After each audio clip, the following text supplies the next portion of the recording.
Alors, ce matin, je vais nous parler du domaine d'influence. Du domaine d'influence. Bien aimé, l'une des choses qui empêche la génération d'influencer, notre génération d'influencer, c'est que nous ne savons pas quel est le domaine dans lequel nous devons influencer. Quel est le domaine que nous devons influencer. Il y a un auteur, Albert Einstein, il a dit que si tu demandes à un poisson de grimper dans l'arbre, il passera toute sa vie pensant qu'il est inutile, alors que ce n'est pas son domaine d'influence. Si tu demandes à un poisson le fait de participer dans une compétition, dans un jeu de la francophonie, et puis lui, il part dans le domaine de monter dans l'arbre, il sera toujours dernier. Quand il sera toujours dernier, il sera toujours complexé dans la société. Ils vivront dans l'église de manière inquiète. Il va penser que lui, il est venu accompagner les autres dans l'église. Il va penser qu'il est venu accompagner les autres dans le pays. Lui, il va penser que lui, il est toujours le dernier, il était mal créé, il était mal né. Non, c'est parce que poisson, tu es parti dans les domaines qui appartiennent aux singes. Si tu étais un singe et tu pars entrer dans les domaines et de monter dans les arbres, tu pourrais être le premier. Mais comme tu es un poisson, il fallait aller dans le domaine de la nage. Si tu allais dans le domaine de la nage, tu peux être le premier et influencer ta génération dans la nage. Mais si tu pars dans la course de monter dans les arbres, et pourtant tu es un poisson, bien aimé, tu ne peux jamais influencer, quoi que tu pries beaucoup. Alléluia. Amen. Alors, il y a des personnes qui sont tellement inquiètes, tellement complexées, parce qu'ils se sont rendus compte qu'ils sont dévots à rien. Mais le problème, c'est qu'il y a, ce n'est pas parce que Dieu les a mal créés. C'est parce qu'ils sont en train de servir dans un domaine qui n'est pas leur domaine d'établissement. Ils servent, ils travaillent dans un domaine qui n'est pas leur domaine d'influence. Aujourd'hui, ce matin, je veux juste toucher cela, les domaines d'influence. Parce que c'est là où tu peux influencer. Tu peux m'aider à demander à ton voisin, c'est quoi ton domaine d'influence? Lui de te répondre.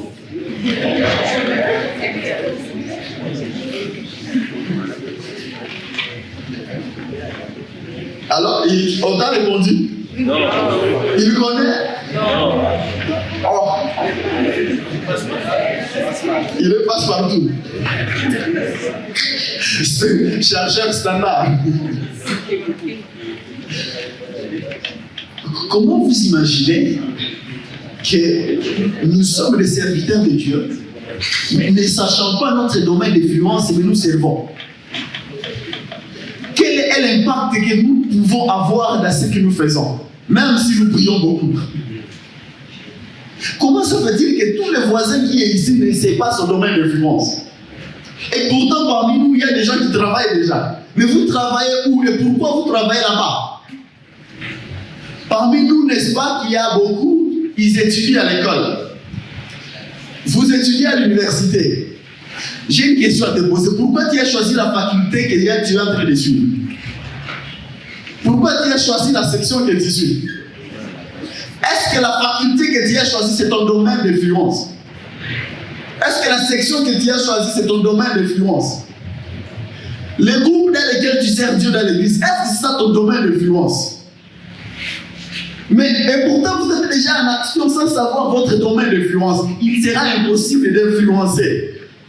C'est pourquoi vous pouvez dire, dans notre église, les choses ne vont pas bien, il faut que je parle dans une autre église. Non, dans une autre église, les secrets sont simples. On a mis seulement chacun à son poste, c'est tout. Le problème, c'est que Dieu vous bénit avec une équipe comme les léopards de la RDC.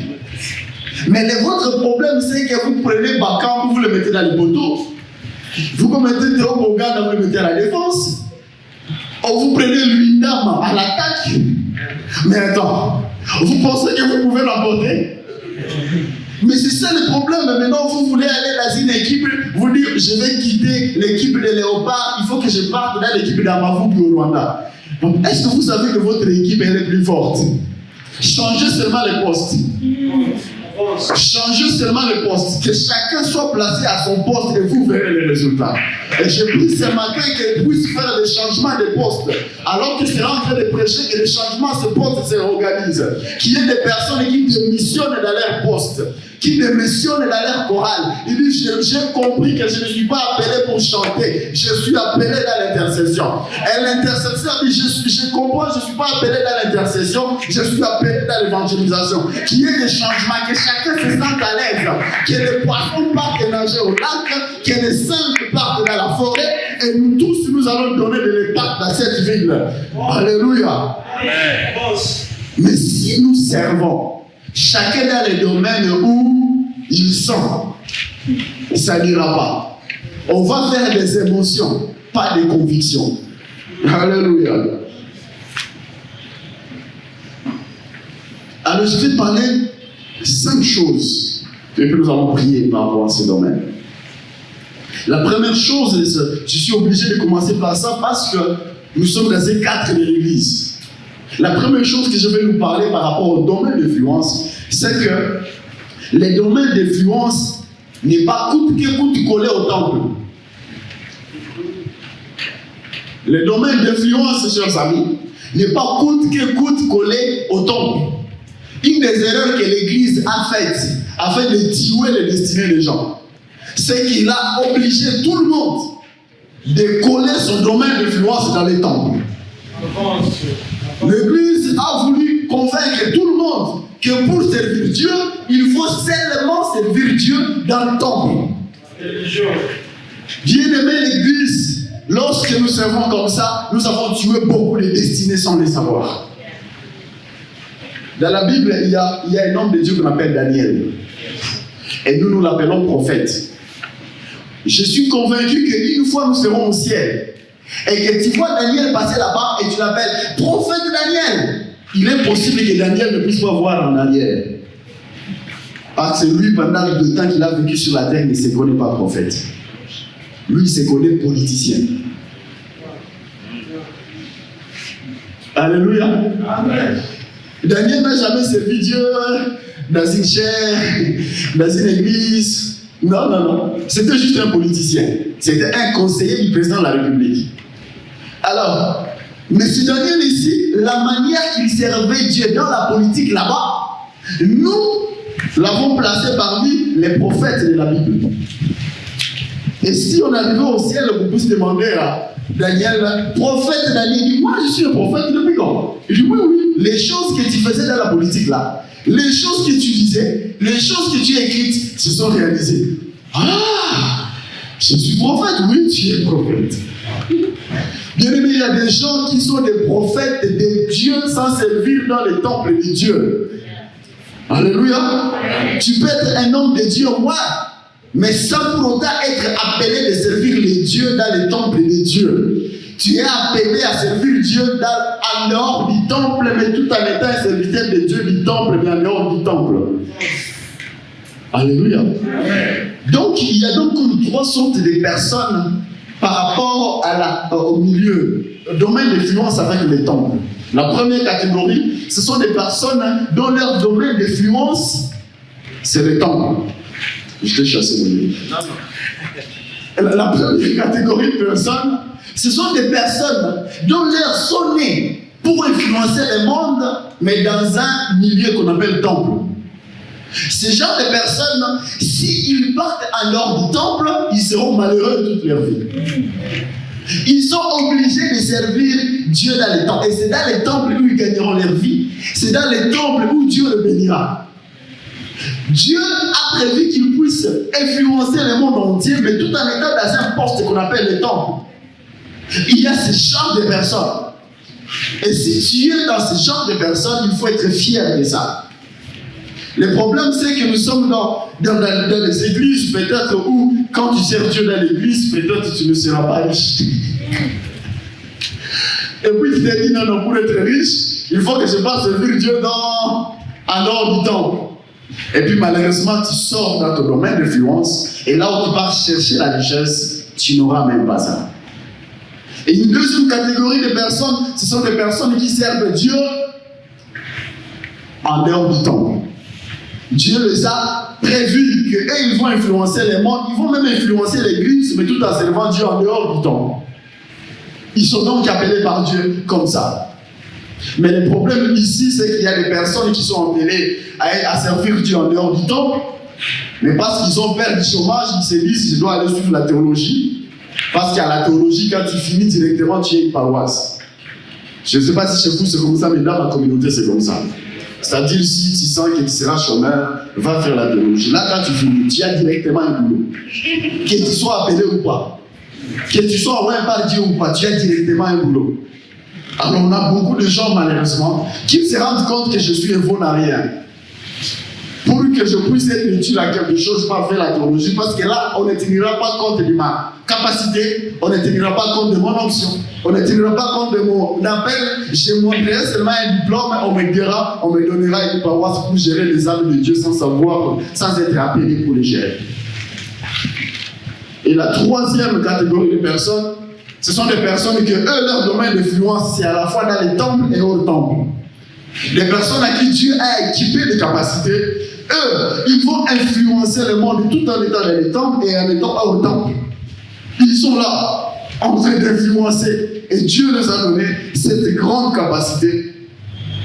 Et si tu es là, je prie que Dieu puisse t'inspirer aujourd'hui et te confirmer ton domaine d'influence. Ma prière ce matin, c'est que la personne qui est en train de suivre ce message ici, qu'il puisse être confirmé par l'Esprit de Dieu. Que mon domaine d'influence, c'est tel domaine. Ma prière, c'est que tu le saches, que tu sortes ici en sachant aujourd'hui que je sais là où Dieu m'a appelé. Je connais mon numéro, je connais mon poste. Alléluia.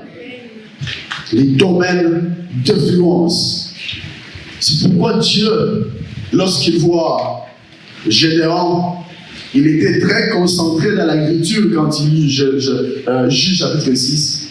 Très concentré dans l'agriculture. Et pendant qu'il est tellement concentré, l'ange de Dieu lui apparaît. Et voici les noms par lesquels il appelle. Il l'appelle quoi? Vaillant agriculteur. Il l'appelle vaillant héros.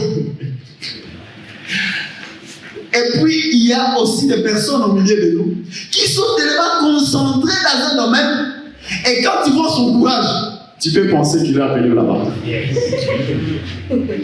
Quand tu vois comment il se sacrifie, tu peux dire non, cet homme est appelé là-bas. Mais quand Dieu le voit, il appelle vaillant autre chose.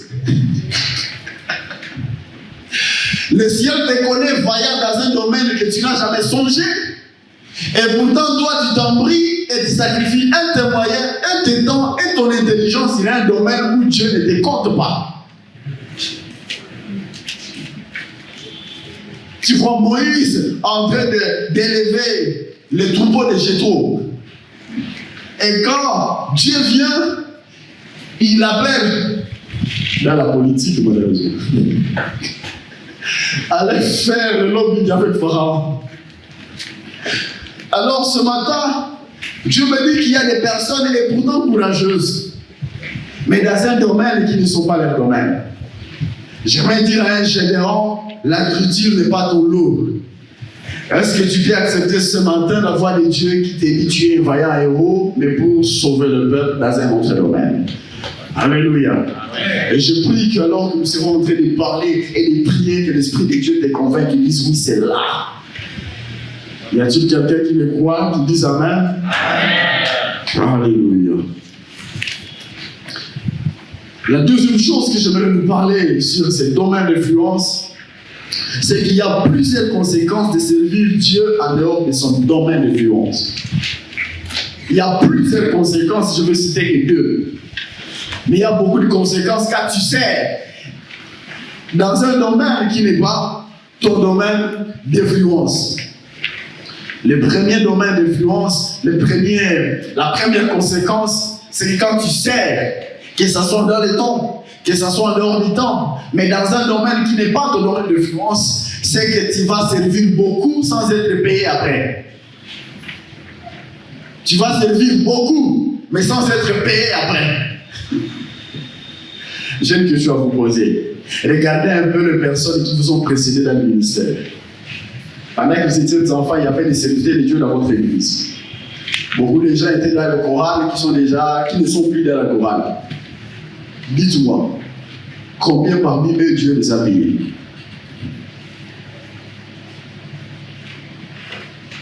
Regardez les gens qui étaient courageux dans l'église. Aujourd'hui, ils ne sont plus courageux. Regardez les gens qui servaient Dieu dans les domaines où tu es en train de les servir aujourd'hui. Regardez leur fin. Comment Dieu les a bénis? Est-ce que Dieu les a payés? Combien parmi eux Dieu les a payés? Combien? Bien-aimés, ne courons pas, ne venons pas aussi tomber dans les mêmes trous où nos prédécesseurs en sont tombés. Nous avons vu, la Bible dit, ces choses leur sont arrivées afin de nous servir d'exemple. Nous les avons vus servir. On a vu combien ils se sont donnés. Ils travaillaient dans les postes qu'ils sont en train de travailler. Mais est-ce qu'ils ont été payés par les chefs qui doivent payer les agents? Est-ce qu'ils doivent être payés? Bien-aimé, l'une des conséquences lorsque nous servons sans servir dans son domaine d'appel, peu importe ton sacrifice, tu ne seras pas payé. Ah, c'est décevant. Au prédicateur, tu veux dire tout ce que j'ai déjà fait là-bas, donc? Oui, les donc là, c'est ça. J'ai une question à te poser. Qui t'a appelé à faire ce que tu fais? Qui t'a engagé? Si nous partons au ciel ici, on demande à Moïse, dis-nous pourquoi tu as fait ce que tu faisais. Il te dira, au-delà du témoignage du salut, j'ai un témoignage du ministère de l'appel. Un jour, j'avais vu le buisson ardent et je me suis retourné pour voir et une voix est apparue qui m'a dit, Moïse, je t'appelle pour aller enlever mon peuple, libérer mon peuple des mains des Égyptiens.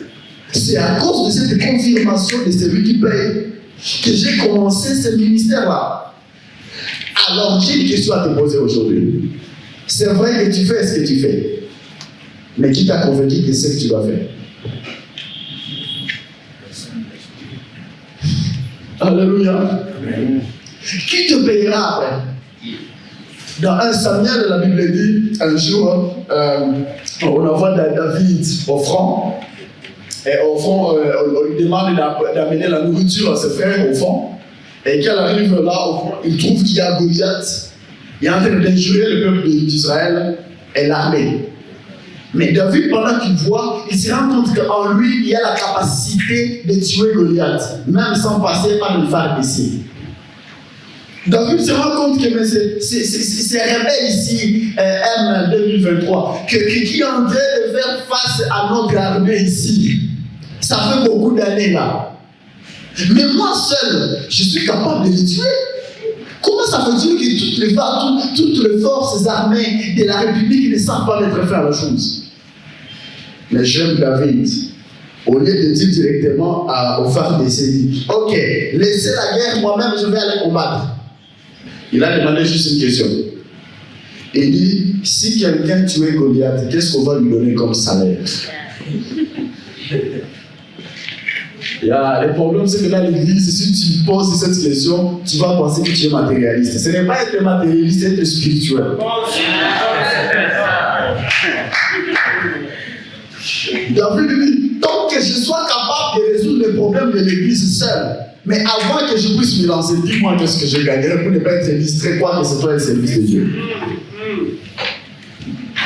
Ce n'est pas parce qu'on est trop spirituel qu'on doit être distrait sur la terre. On peut être tout un état spirituel et être maquillé. Alléluia.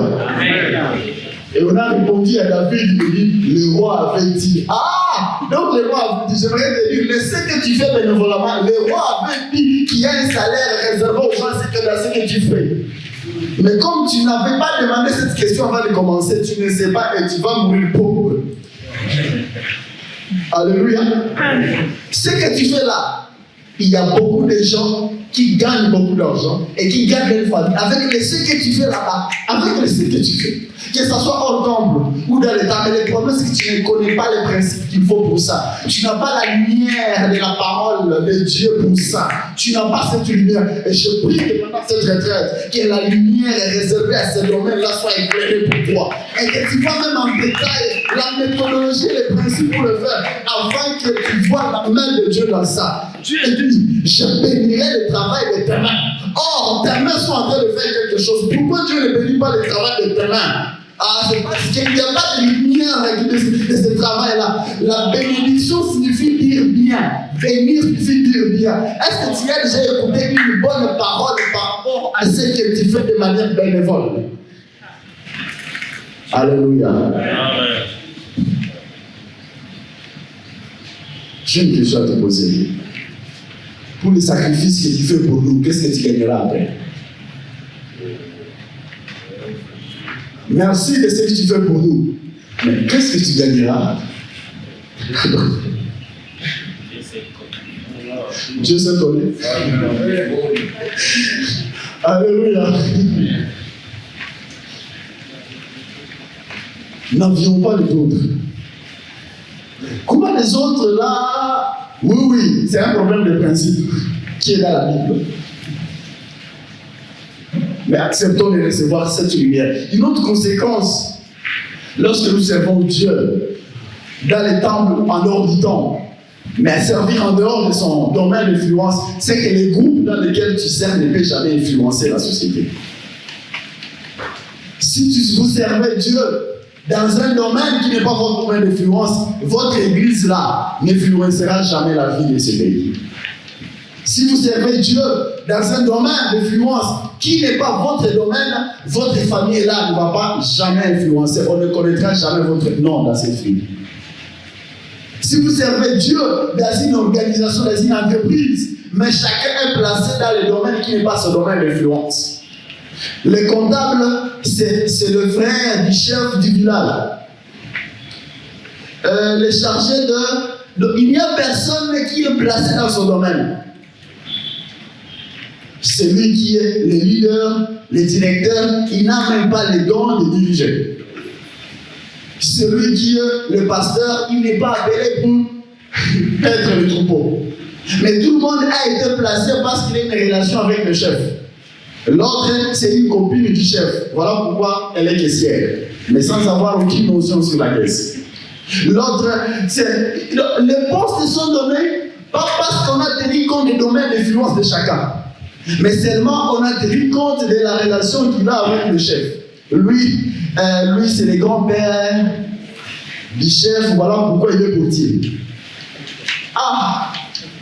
Il a fait la sécurité. Non, c'est le grand-père du chef quand même. Lui, c'est le cousin, c'est le beau-fils du représentant légal, voilà pourquoi il est. Ah non, c'est pas comme ça. Avec ça, votre communauté ne va jamais influencer ta vie. Alléluia. J'ai une question à vous poser. Pourquoi lui, il est là? Pourquoi tu es là? Non, il y a des gens qui vont prendre conscience, qui vont dire aujourd'hui je démissionne. Merci pour la faveur que vous avez donnée à moi, mais je ne suis pas appelé à servir ici. Non seulement je tue ma destinée, mais je tue la destinée de toute une communauté. Je suis le frère. Il y a des personnes comme Jonas. Si vous êtes avec eux dans les bateaux, les bateaux n'arriveront jamais.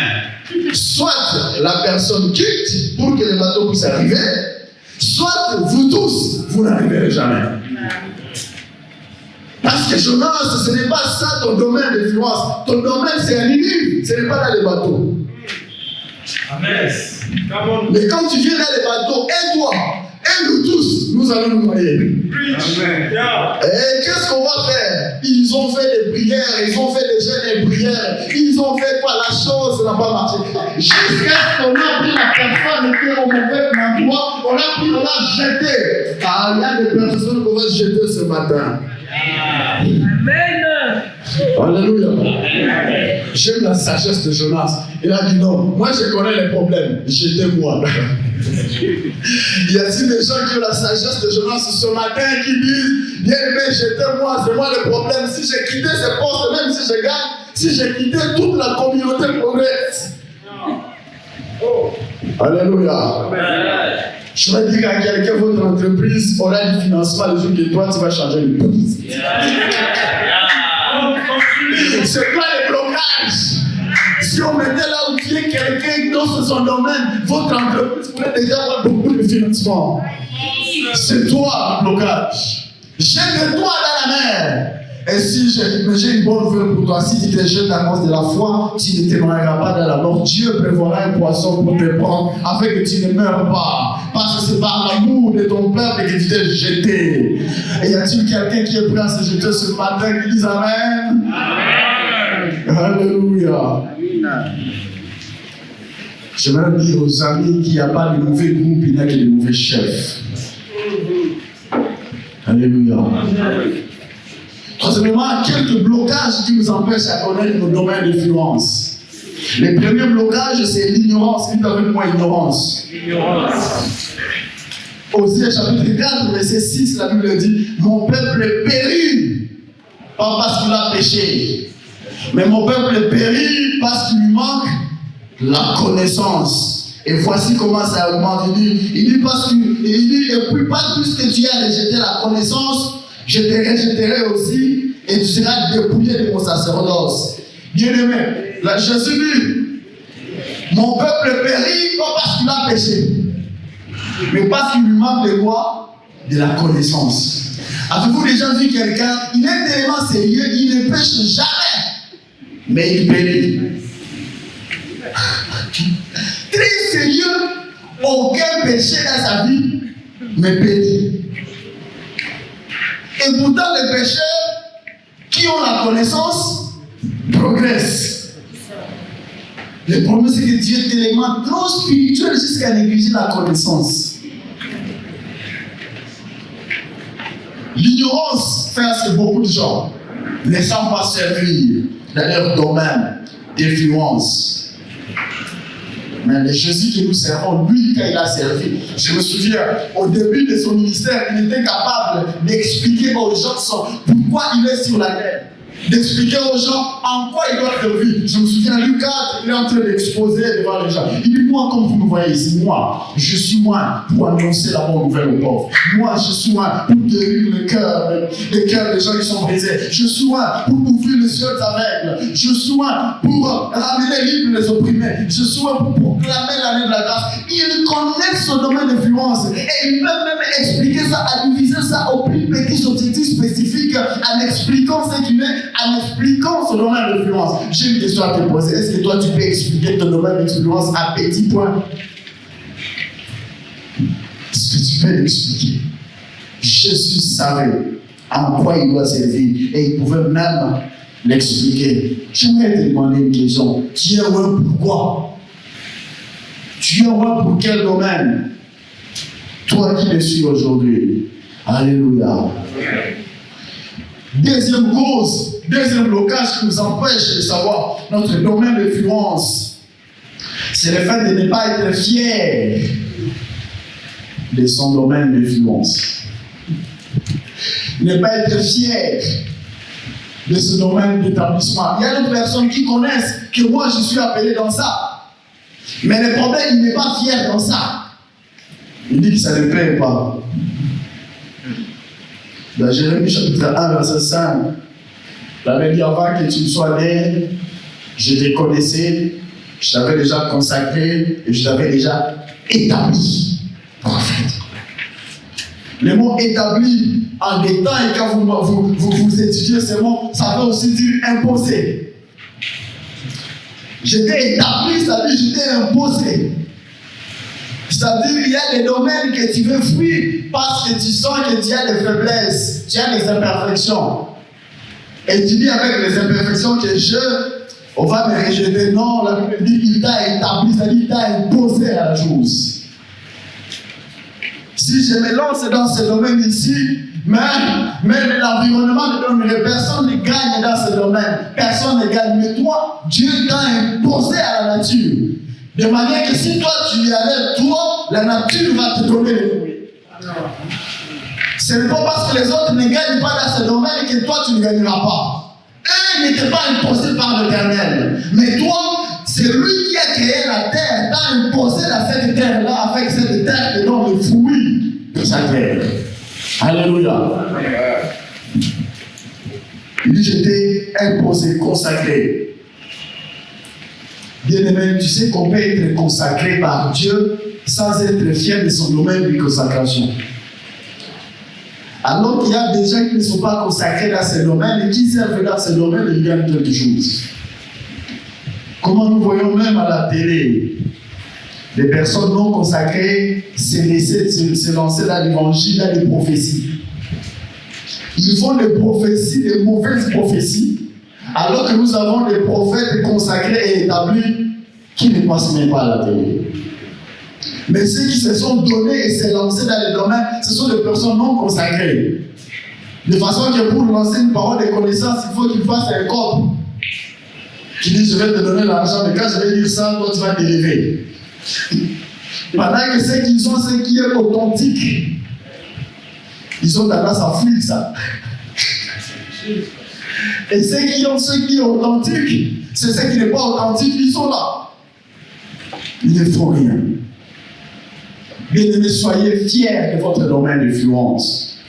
Je vais parler aux personnes qui savent déjà leur domaine d'influence, mais qui ne sont pas fiers, qui ont tendance à fuir. Bien-aimés, soyez fiers de ce domaine. C'est là où Dieu vous bénira. Dans Luc chapitre 12, verset 14, la Bible dit Jésus lui répondit, oh homme qui m'a établi pour être votre juge. Vous savez, il y a des choses quand nous disons aussi de Jésus, on s'est dit Jésus lui aussi. Jésus l'appelle le prince de paix. Mais il vient sur la terre. Mais quelqu'un, il a juste un problème de comment gérer leur héritage après la mort de leur père. Il s'est dit, bon, comme Jésus est ici, un homme de Dieu, le prince de la paix. Ah, donc si on lui disait, il viendra faire son prince de la paix dans notre famille. Et puis il vient dire Jésus, homme de Dieu, prince de la paix. Chez nous, nous avons un conflit. Viens nous aider à partager notre héritage. Voici la réponse de Jésus.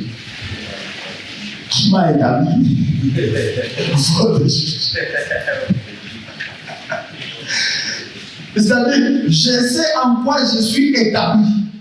Je sais mon domaine d'influence. Mais ce n'est pas parce que vous venez me solliciter que je dois dire oui. Je vais dire à quelqu'un, dire non n'est pas toujours un signe d'orgueil. Dire non, c'est aussi un signe de maturité. Je suis prince de la paix. Tu refuses. Mais il y a des gens qui sont très spirituels plus que Jésus.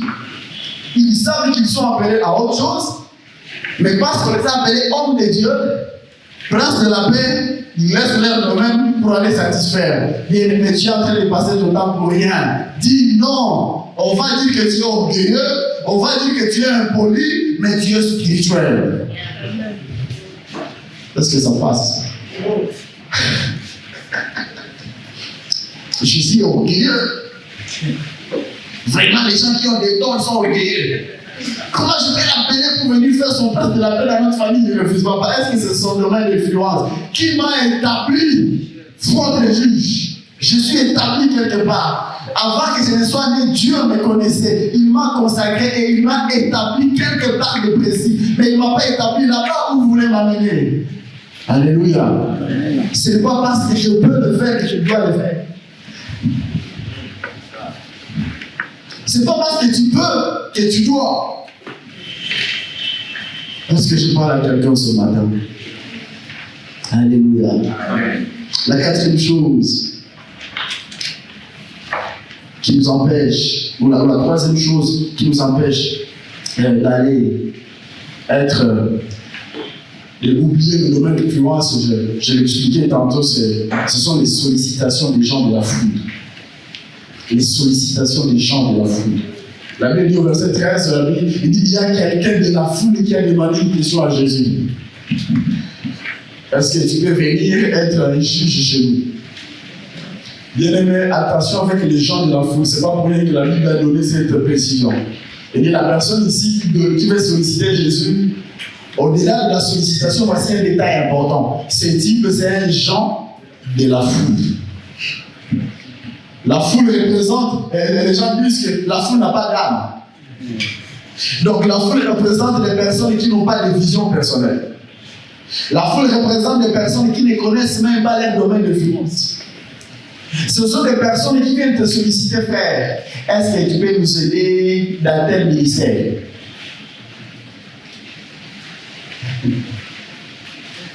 Nous avons vu que toi tu peux servir Dieu dans tel ministère. Vous avez vu? Vous avez vu? Bien aimé, si quelqu'un de la foule vient te proposer, lui-même il ne connaît pas son appel. Comment il a vu ton appel? Lui-même il ne connaît pas ce domaine d'influence. Comment il veut t'amener dans un domaine d'influence? Comment un aveugle peut conduire un autre aveugle? C'est vrai qu'il t'appelle et dit non. On a pensé, nous étions dans les consistoires, nous avons décidé que toi, tu puisses aller faire la théologie. Ah bon? Vous avez décidé. Vu que tu es un prince de la paix, en tout cas, nous avons pensé que tu es mieux placé pour venir gérer nos problèmes et l'héritage. Ou une race qui peut dire non aux sollicitations bonnes parce que ça ne fait pas partie de leur domaine d'influence. Où est cette race parmi nous qui peut dire non? La quatrième chose, c'est l'avarice. Dans le verset 15, la Bible dit prenez soin. Après avoir refusé la demande, il s'adresse maintenant à ses disciples et dit vous aussi. Vous venez de voir ce qui vient de les solliciter, je vais les refuser. Vous aussi. Prenez soin de ne pas lâcher à l'avarice. Parce qu'il y a des choses qui font que les gens puissent abandonner leur domaine d'influence, c'est l'avarice. L'attachement aux richesses. On a dit qu'on va te donner un salaire de autant. Mais à cause du montant du salaire, tu gaspilles tout un domaine d'influence. Tu gaspilles toute une destinée. Tu gaspilles tout. Tu gaspilles tout. Bien aimé, l'avarice. Ce n'est pas parce que tout va bien là-bas que tout ira bien pour toi. Ça peut aller bien pour tout le monde, sauf chez toi, quand toi tu vas y arriver. Quand toi tu le seras, ça n'ira pas bien. Ça va bien pour eux parce que c'est leur domaine d'influence. Tu n'es pas obligé aussi de faire les commerces de ces articles-là. Tu peux faire les commerces d'autres articles.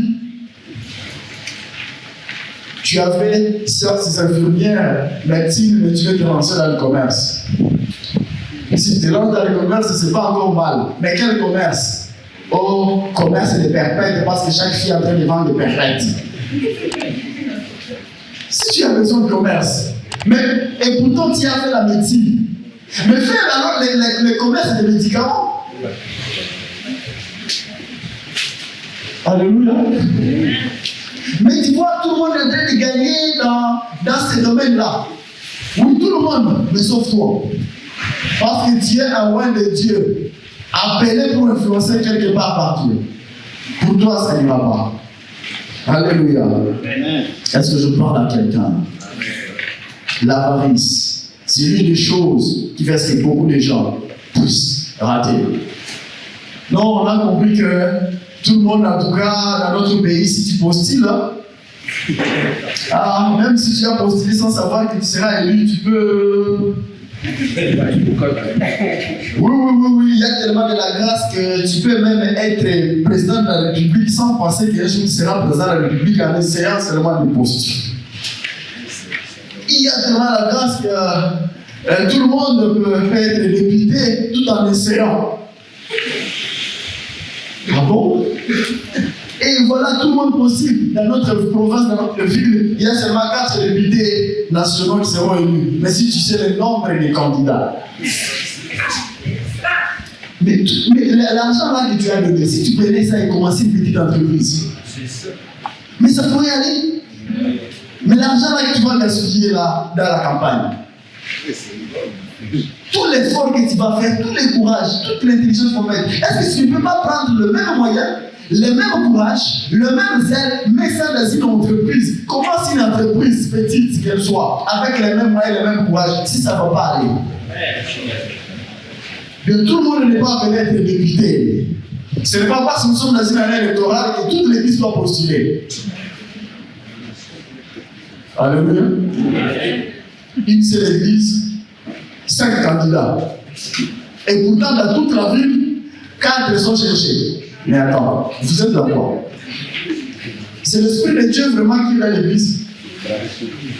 Mais cet Esprit de Dieu, comment il ne peut pas nous dire, lui, non? La Bible dit qu'il priait et l'Esprit de Dieu a dit, mettez-moi à part Paul et Barnabas pour une mission que je vous ai donnée. Est-ce que nous qui servons le Dieu, on ne peut pas demander à Dieu, Seigneur, dans notre église, qui tu as choisi pour être député, et que l'Esprit de Dieu nous révèle, j'ai choisi dans votre église d'elle, mettez-moi à part d'elle pour qu'il soit député et accompagner et les postuler. Est-ce que notre Dieu ne peut pas faire ça? Vous le croyez? Est-ce que vous le croyez? Si vous le croyez, alors pourquoi vous vous bagarrez avec les candidatures de l'église? Alléluia. Tout le monde ne sera pas député bien-aimé. La 6e chose, pendant qu'ils sont en train de chuter, c'est qu'il y a des indices qui peuvent nous montrer notre domaine d'influence. Vous savez qui notent, je ne sais plus si vous avez oublié de noter cela. Il y a des indices qui peuvent nous montrer notre domaine d'influence. Le premier indice, c'est la colère. Dites avec moi la colère. La colère. Des fois, nous prenons la colère comme quelque chose de négatif. Mais des fois, la colère, c'est un indice qui montre ainsi. Je me souviens un jour où c'est lui qui m'avait précédé comme étant président de la jeunesse de notre église. C'est un chanteur. Il fait très bien la louange. Je me souviens quand on est assis, et là aujourd'hui au sein de l'église, quand on est assis dans les vents et qu'il y a une chorale qui chante, s'il y a quelqu'un qui chante mal, tout en étant président, ancien de l'église, il a tendance à sauter sur la chaise et dire, ah, c'est pas comme ça qu'il fallait chanter.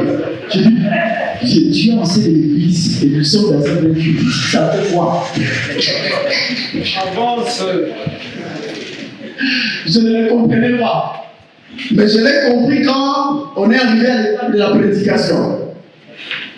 La personne qui prêche, mais il dit les choses comme il ne fallait pas dire. Et puis là où j'étais, je t'avais dit, non, il fallait qu'il dise ça comme ça. Et lui aussi me dit, mais c'est bon. Ah, et maintenant que je comprends, ok, il y a 2 domaines d'influence différents qui agissent entre eux. Il y a des choses, que ce soit dans l'église, que ce soit dans le pays, que ce soit dans une entreprise. Quand c'est mal fait, ça ne fait rien. C'est que ce n'est pas de domaine d'influence. Mais il y a d'autres personnes. Ah! Il suffit de mal chanter. Non, il ne convoque pas au consistoire. Non, nous, ils vont changer les choses. Ah! Mal chanter, ça fait quoi? Oui, en tout cas, il faut qu'on change les choses. Ah, donc c'est son domaine. Le problème, c'est que nous avons des leaders. Lorsque nous trouvons un jeune qui vient dire non, on doit changer les choses dans ce domaine, on le prend comme rebelle. Non, ce n'est pas un rebelle. C'est un appel de Dieu qui est caché dans lui, mais il ne sait pas. Continue, go preach. Ce n'est pas de la rébellion. Lui-même ne sait pas. Cette colère, ce n'est pas la haine. C'est le feu de son appel qui est en train de briller. Mais nous, que Dieu nous donne la sagesse, nous les leaders, qu'on sache que Dieu ne nous a pas entouré de jeunes rebelles. Il a seulement entouré de jeunes appelés, et qu'il ne s'est pas entouré de rebelles. Alléluia. Un jour, Moïse l'avait dit là. Moïse est devenu grand, il est parti voir ce frère, mais en partant, il regarde qu'il y a un Hébreu et un Égyptien qui sont en train de se battre. Et voici la réaction de Moïse. directement, il vient prendre l'Égyptien, il le frappe jusqu'à le tuer et jusqu'à l'enterrer. Quel courage!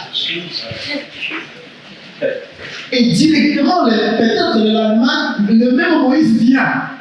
Il trouve cette fois-ci 2 Hébreux en train de faire la même erreur. Mais l'attitude change.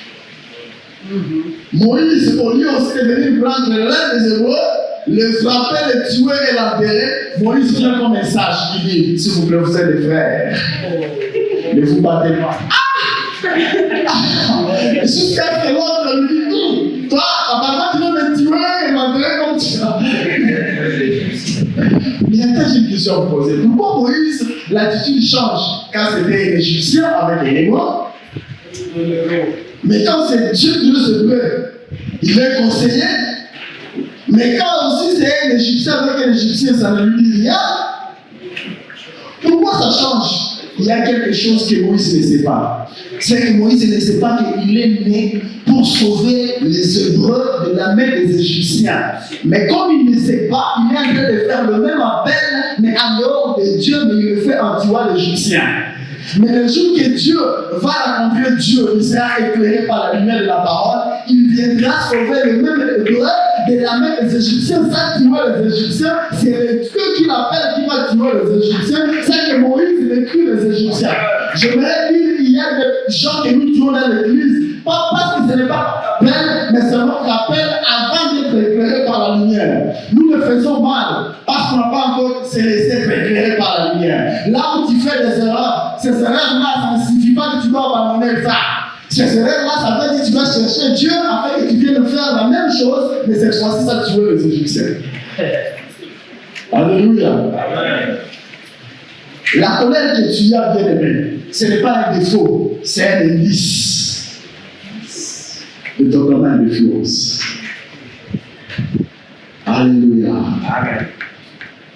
Le deuxième indice que je vous partage, c'est la passion. Dites avec moi la passion. Les choses dans lesquelles vous êtes passionné. Dans ces choses ici, tu es prêt à faire même les choses bénévolement. Qu'on te paye ou pas, tu es prêt à silencer. Tu es prêt à faire un risque. Tu es prêt même à aller travailler ailleurs et prendre ton salaire, venir donner aussi là-bas. Tu te sens bien quand tu es dans ce domaine-là, même si les réalités du monde ne t'ont pas donné accès à la chose. C'est tellement ta passion que tu ne peux jamais être heureux si tu ne touches pas la chose-là. Et même si on te payait $10,000 ailleurs, tu auras tendance, après le travail, venir dans ce domaine-là. Tu es tellement passionné de la chose. Je me souviens toujours de l'exode de Moïse qui est appelé à sauver les vulnérables dans les mains des agresseurs. Il était là où il a fui. Et là où il a fui, il a vu des filles aller puiser de l'eau. Quand il a vu les filles aller puiser de l'eau, là, je crois que c'était dans la forêt, il y a des bergers qui ont attaqué la fille. Les filles là. Et quand ils ont attaqué la fille, Moïse là où il était, vu qu'en lui, sans le savoir, il y avait cet appel de sauver un peuple dans les mains des gens qui t'agressent, il a senti encore ce feu venir. Pour venir sauver les filles d'autrui qui ne connaît pas. Et puis, les bergers étaient nombreux, Moïse était seul. Moïse n'a pas vu le risque. Il n'a pas calculé que non, ces bergers peuvent me tuer, ils sont nombreux que moi. Ça, il n'a pas vérifié. Il a senti que non, je suis passionné à le faire. Je suis passionné à sauver les vulnérables, les gens qui sont agressés. Que je perds ma vie ou pas, je suis passionné de le faire. Mais il y a des choses à lesquelles tu es passionné. Il y a des choses dans lesquelles tu es passionné, ce n'est pas un hasard. Même si on te payait dans un autre domaine, tu auras tendance à laisser pour venir faire la passion. Tu as tendance à démissionner là où on te paye beaucoup pour venir faire bénévolement là où on ne te paye rien. Ces choses-là peuvent être un indice pour toi que tu es appelé dans ça, c'est ça ton domaine d'influence. Alléluia. Troisième indice que je nous propose, c'est l'appréciation de l'entourage. Dites avec moi, appréciation de l'entourage. En quoi les autres m'apprécient? Souvent les gens me disent que je suis bon en quoi? Alors qu'il avait 12 ans, c'est Jésus. Et qu'est-ce qui se passait? Un jour, il est perdu. Mais quand il est perdu, il est perdu dans le temple. J'aimerais dire, il y a des personnes que nous disons qu'ils sont perdus. Mais les problèmes, ce n'est pas leur perte. Les problèmes, c'est l'endroit de leur perte. Où est-ce qu'ils sont perdus? Ne considérons pas seulement que ces gens sont perdus, mais allons voir où est-ce qu'ils sont perdus. Yes. C'est vrai que Jésus, le petit Jésus est perdu. Oh, il est perdu. Mais attention, où est-ce qu'il est perdu?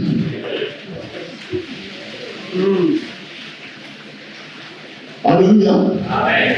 Ne soyons pas seulement là pour condamner ceux qui sont perdus. Yeah. Vérifions aussi les gens qui sont perdus. Ils sont perdus dans quel domaine? Leur domaine de perte peuvent être leur domaine d'appel, mais c'est nous qui appelons perte parce que nous ne savons pas analyser comment un appel est effectué. Et là où il était perdu, la Bible dit ceci. Il était en train de poser des questions aux pharisiens. Et les pharisiens lui posaient des questions. Et la Bible dit que ces théologiens qui étaient étonnés des réponses de ces petits de 12 ans, à ceux qui connaissaient la connaissance de la parole de Dieu. Étonné. Et vous pouvez donc l'apprécier et dire, cet enfant, moi j'avais vu un enfant comme ça dans ce domaine ici. J'aimerais te demander en quoi on t'a déjà apprécié par rapport aux autres. Autant qu'on t'a déjà apprécié. Les choses là qu'on t'apprécie là. Une autre personne te l'a déjà dit. L'autre personne te l'a déjà dit. Dans ces choses-là, il est possible que c'est un indice de ton appel. Les choses dans lesquelles on t'apprécie. Et le dernier indice que je peux vous proposer aujourd'hui, ce sont les choses dans lesquelles toi-même tu t'apprécies. Les choses où toi-même tu tapes la poitrine et tu te dis, je sais que je suis fort en ça. Alors que dans l'église, on cherche aujourd'hui, nous sommes en train de chercher un prédicateur qui peut nous parler des choses de l'Apocalypse, de la fin du monde. Tu dis non, pasteur, ne cherchez pas quelqu'un d'autre. Je suis là, c'est mon domaine. Ça, je suis loin pour ça. Y a-t-il des gens qui peuvent faire ça? Il dit pour ça, n'appelez pas un externe. Je suis l'intervenant interne qu'il faut plus que les externes. Je me connais dans ça. Des choses dans lesquelles tu t'apprécies. Alléluia. Jésus peut le dire. Moi, je suis loin pour ceci. En quoi tu t'apprécies? Il y a des choses dans lesquelles tu dis, si je peux être fort, faible en tout, mais dans ça, je sais qu'il n'y a pas deux commandements dans l'église. Je sais qu'il n'y a pas deux commandements dans l'entreprise. Je sais qu'il n'y a pas deux commandements dans ce pays. Ces choses-là où tu t'apprécies. Un indice d'un domaine de l'influence. Pendant que je conclue ce message, j'aimerais dire que si tu ne quittes pas un domaine incompatible, un jour ce domaine va te vomir. Si tu t'écoutes, quitte pas un domaine incompatible, un jour ce domaine va te vomir, bien évidemment. J'ai conclu en citant ces quelques phrases. J'aimerais dire à quelqu'un, c'est que tout le monde peut avoir tout don, mais pas tous les dons. Tout le monde peut avoir tout don, mais pas tous les dons. La deuxième phrase que je me suis dans le concluant, c'est que autant tu n'es pas extraordinaire à tout, mais autant tu n'es pas nul à tout. Autant tu n'es pas fort à tout, mais autant tu n'es pas nul à tout, bien aimé. Troisième chose, autant tu n'es pas fort partout, autant tu n'es pas faible partout. Amen. Autant tu n'es pas fort partout, autant tu n'es pas nul partout. Et je finis par Jean 8, chapitre 12. La Bible dit, Jésus leur parla ainsi et dit, je suis la lumière du monde. Si quelqu'un me suit, ne marchera pas dans les ténèbres. Je suis la lumière du monde. Si quelqu'un me suit, ne marchera pas dans les ténèbres. Et je suis la lumière du monde. Si quelqu'un me suit, ne servira jamais à l'éternel. Est-ce qu'on peut incliner nos têtes et commencer à réfléchir, à réaliser les domaines d'influence vers lesquels tu sers? Et on peut incliner nos têtes et dire, c'est vrai que je sens de te servir. Est-ce que c'est ici que je pourrais te servir? Je prie que Dieu te révèle ton domaine d'influence. Ton domaine d'influence. Si tu peux commencer même à parler à Dieu, tu peux commencer à murmurer avec Dieu, à murmurer avec Dieu, à murmurer avec lui, à murmurer avec lui. Commencer avec lui si ton domaine d'influence. Si ton domaine d'influence, ne le lâche pas sans qu'il t'a pas encore dit ton domaine d'influence. Chaque homme est sa même, il a pris en chez Dieu. I was lost, but he brought me in. Oh, his love.